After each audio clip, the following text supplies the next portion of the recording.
Greetings and welcome to the Halloween edition of the Sliders Review. And I'm here today to talk to you about Halloween, the 2018 movie. So I finally got to see this movie. This is not my third Halloween movie I've seen. The very first one was Halloween Kills. The second was the original Halloween back in the 70s. And now this one. And I gotta say, I'm very surprised by the Halloween franchise. I still want to see all the other ones, and I plan on watching the Rob Zombie one next before it expires on like Tubi and stuff like that, or like Roku TV. And also, I think it's on Pluto. I'm really curious to see that one because a lot of people don't like that. So I'm curious to see what they've changed and stuff. However, I gotta say, the entirety of the Halloween franchise is one of the most complex things I've ever read about. Because I haven't seen none of the other movies, I had to read up on some stuff. I didn't want to spoil myself, so I didn't go into too much detail, but I just skimmed the gist of it. I cannot believe how many times this franchise has been retconned. It's like every time they don't like one entry, they just retcon the entire thing with another movie or they'll reboot it.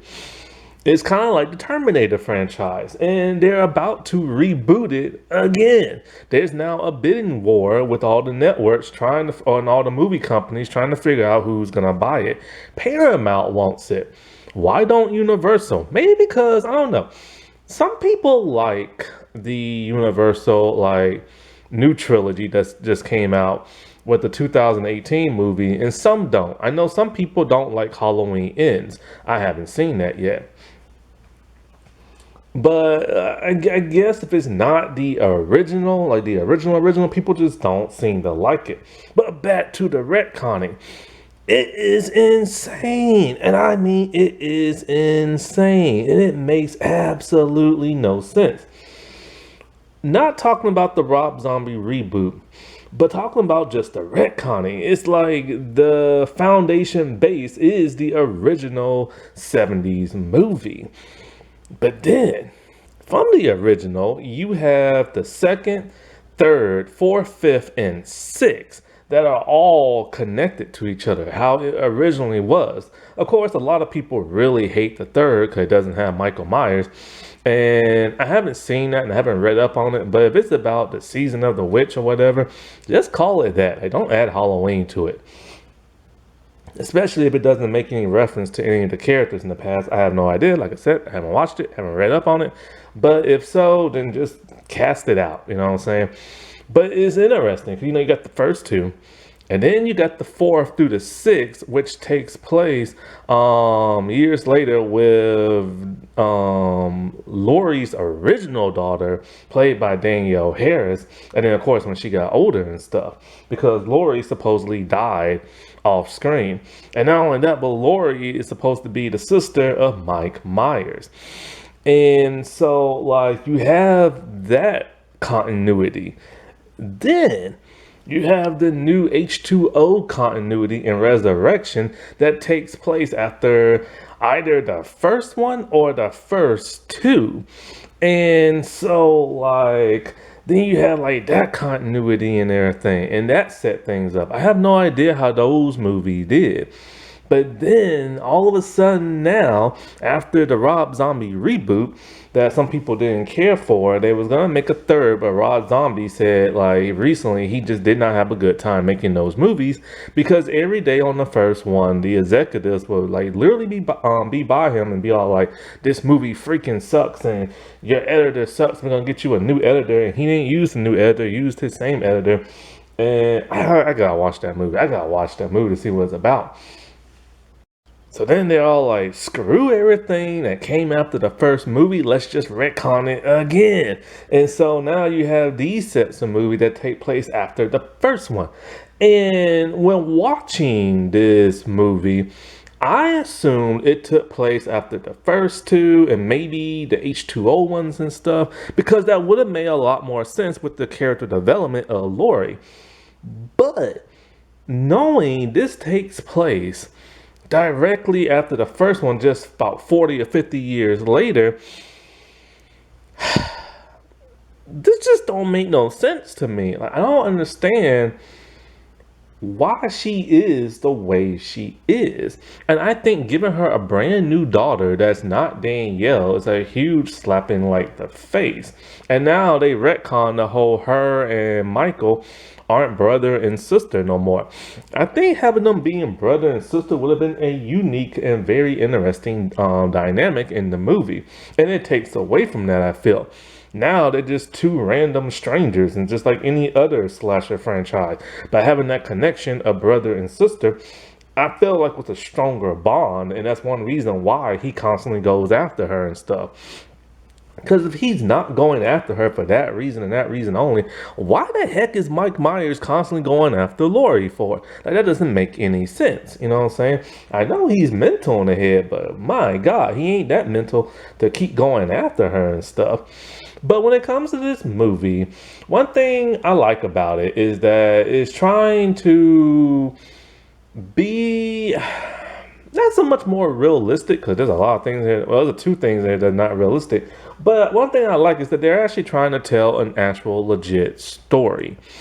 A true continuation. Because, you know, with the first one that I watched, what was it, last year? I literally said, like, all the dude did was escape the mental institution, drove around town, saw this one pretty girl who's in high school, and for whatever reason just kept following her around, stalking her, and then started killing people around her, and then tried to kill her. That's basically it. It's as simple as the 1970s can get. But now we're in an age where everything has to be explained and built on more. So I do appreciate the fact that they built on more from like the original story.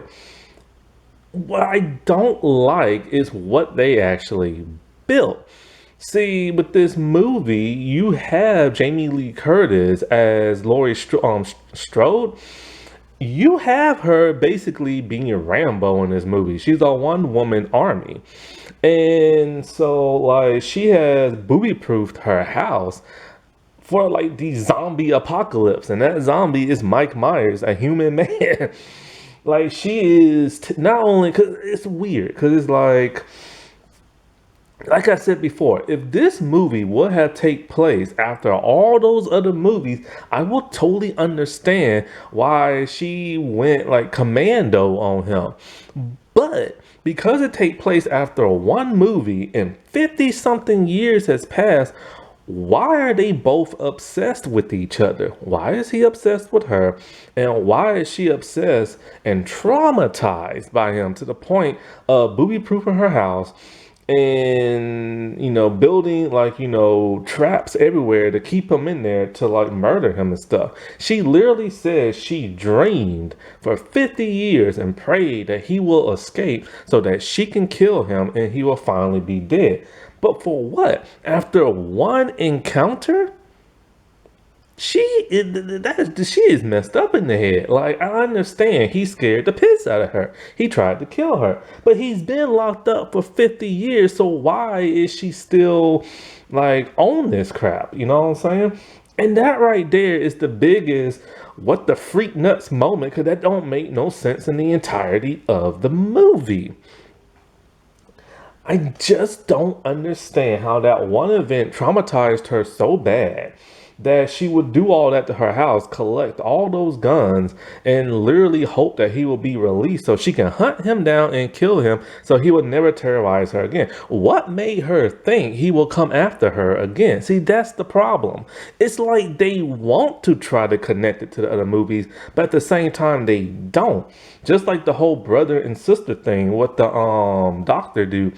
Like, you know, he's all like, what did he say his sister's name was? And blah, blah, blah, blah. So it was almost like they wanted to connect it, but then again, they didn't. And so I do like how her and her daughter are estranged, and how, like, she basically taught her daughter since a little age how to be a soldier, basically, and how to trap a man and how to kill him and everything. I like that, but it would have been a whole lot better if all those other movies were connected and stuff. Then you will have a true reason as to why she is the way she is. So I don't get why people love this movie so much and stuff. Like, I'm baffled by it. Like, I'm truly just baffled. Like, she really has no reason to be the way she is. Nobody else from the past is like that but her. And so her and her daughter don't talk. And it would have been nice to see, you know what would have been nice? It would have been a whole lot better to see more flashbacks of her and her daughter and them not getting along, her training, and having her daughter taken away from her and seeing what they did, what that did to her. Because why isn't Lori locked up or in jail? I mean, she basically fortified her house and trained her daughter to be almost like a assassin killer type person and stuff. Like, I don't get that. So I feel like they should have just, like, built more on that daughter-mother relationship and how it damaged them and stuff. Because for the most part, you don't see the daughter, like, at all. Like, you really don't see, what's the daughter's name? Lauren or something like that? Or Karen or something? I don't know. I can't remember. Like, you rarely see her in the movie. And, you think Lori will be held up, like, in a cabin in the woods type thing, but no, she gets out and everything, and she interacts with people for the most part.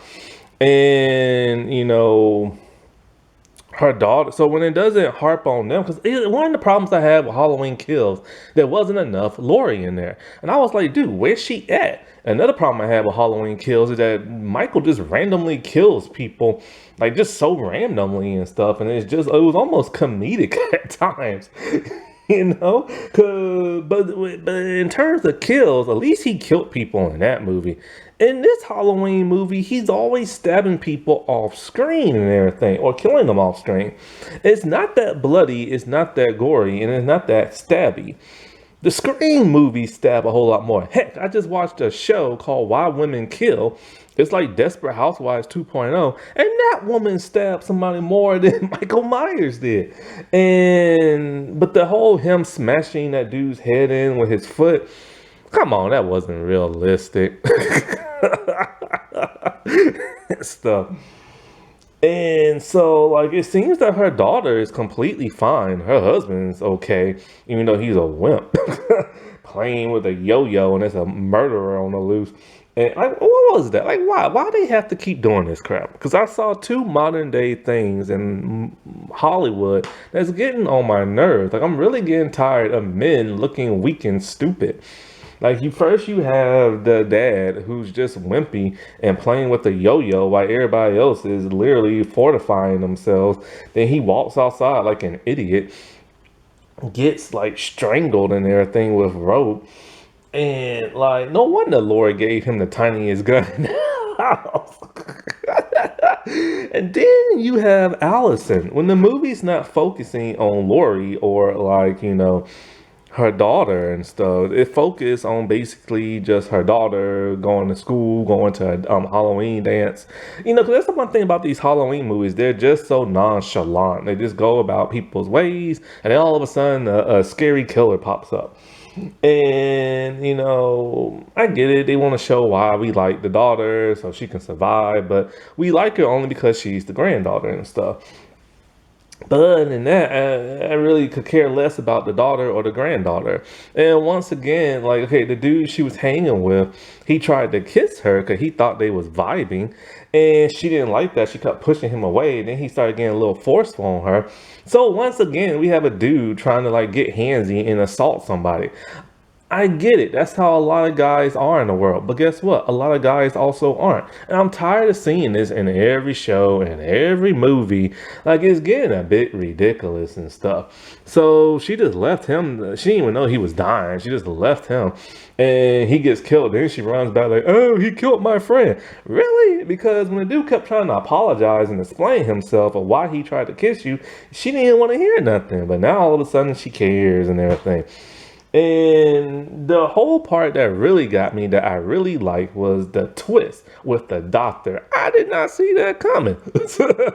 Like, for real, I did not expect him to be all like, oh, this is like an experiment in my head, and I want to see what he'll do, and and he's my fascinating subject and everything. Like, I was not expecting that.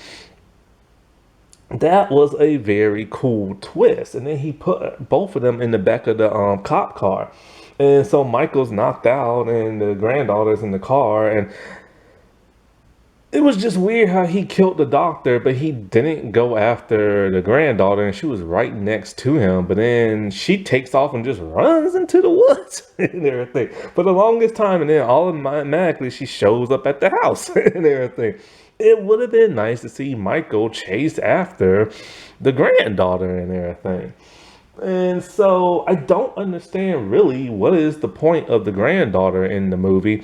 If they wasn't going to do much with her and Michael wasn't really going to go after her, I don't understand the point of the daughter if he wasn't really going to go after her either and they're not related. So I felt like the whole her daughter, granddaughter, and husband was just like pointless in the movie and they shouldn't even been written in.